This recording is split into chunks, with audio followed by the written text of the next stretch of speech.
Alright, y'all, so got a couple pointers here for this UD AGA T7. And basically there's a couple problems I had with it before, like I talked about, is if you wick it like they tell you to, it'll end up where's my pieces at here? It'll end up leaking out of the adjustable airflow. So what you need to do, adjustable airflow here. So what I did is I took off this adjustable ring altogether. Basically, without that thing, it's got holes pretty similar to the old Mephisto. They're just a little bit smaller, but if you're used to a dripper, and you like to drip, you get almost the same airflow out of this thing when you take that ring off, or pretty much when it's open, but then you don't have to worry about it closing on you if you take it off. I like it wide open anyway, so I just took it off, and then it doesn't close up on me. So the other main thing is the way you wick this thing, and that's the other thing that'll keep it from leaking out of the air control. And I also fill it differently, because even if you use a needle to fill it in this top hole, if you use thicker juice, I usually use 75 VG or 70 VG, it still seems like just with surface tension inside, basically it still ends up forcing it out of, it still ends up forcing it down into the air control if you use a needle, no matter which way you combobulate this thing, and it just doesn't work for me. So the way I fill it, and I'll show you here in a minute, is I just fill it from the top before I put this on. And you kind of got to hold the Pyrex, down on there, because it's nothing holding it together, but it works way better for me. So basically the main thing is in here, which I was pretty much due for a re-wicking anyway, so I figured I'd go ahead and show. And I know a guy or two was asking about it, but mainly around the perimeter before you do any kind of wicking. I got a dual, like a shotgun kind of build in here, double barrel build. I think they show this with like a vertical coil build really too, but I do a shotgun build, double barrel style, like you may have seen Rip do on a K-Fon or whatever. But the main thing is, and it takes a little figuring out to get the right amount, but basically you want to start, and I start kind of where the post is at, but once you figure out the right amount to use, you don't want to have to cram the wick, you don't want to have to cram the cotton in there, but it needs to be a sufficient amount. But basically you want to start here or wherever and go around the perimeter, around the outside of the posts with cotton first, okay?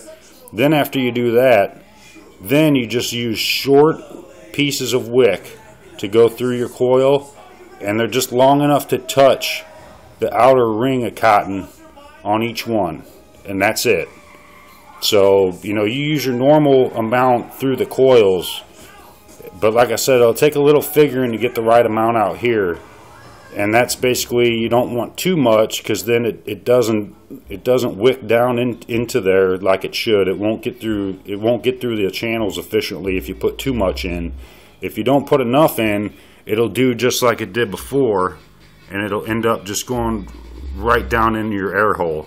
So, and you'll have to beg my pardon. I'm using my phone again because my HD camera doesn't work.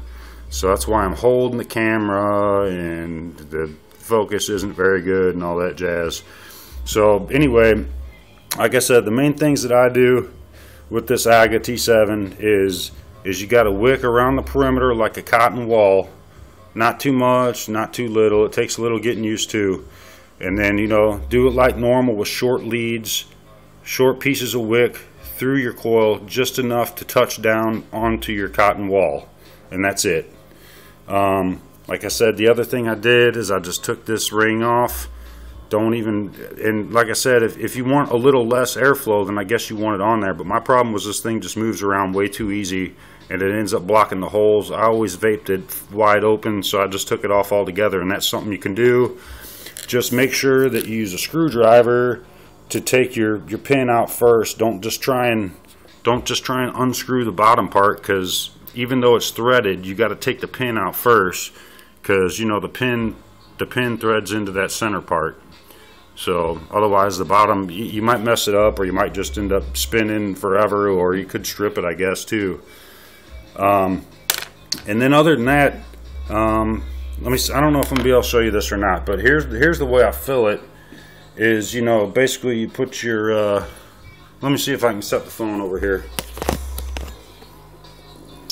I don't know if you guys can see this right now or not, but basically the way I fill it is you do chimney, and you know, your cotton wall, as long as you don't put too much in there, isn't really going to give you a problem when you put the chimney on. So then, you know, chimney, put this other piece on here like so.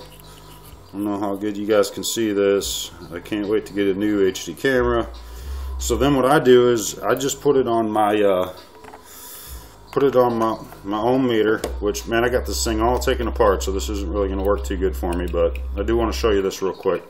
So I'm not going to put the pin in here. I'll just show you real quick here.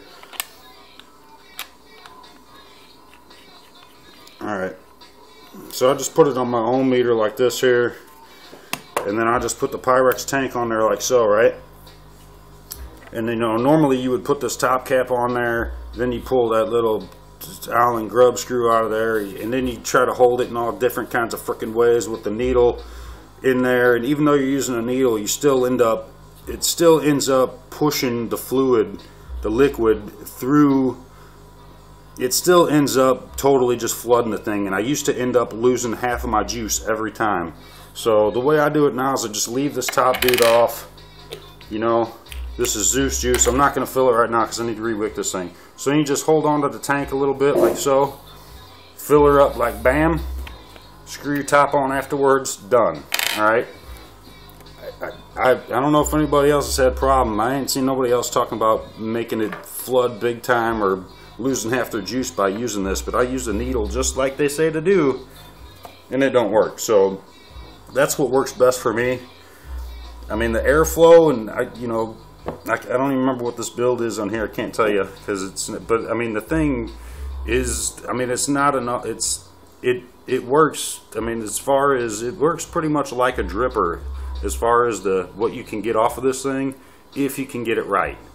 The quality of this thing is great. It is a little bigger than the Russian 91, but that doesn't bother me too much. I mean, it's a dual coil instead of a single, you know. So, but all in all, that's about it. So you just got to make sure you get that wall around there. It'll take a little time to figure out exactly how much, but that's about it. So if you got any questions, you know, other than that, let me know. I think it's an awesome device. I don't use it every day, but no, almost every day. I mean, like I said, I do like the airflow on this a little more than the Russian or the K-Fun. I don't really have a K-Fun or anything. I just got that Russian 91. So there you have it. Have a good one.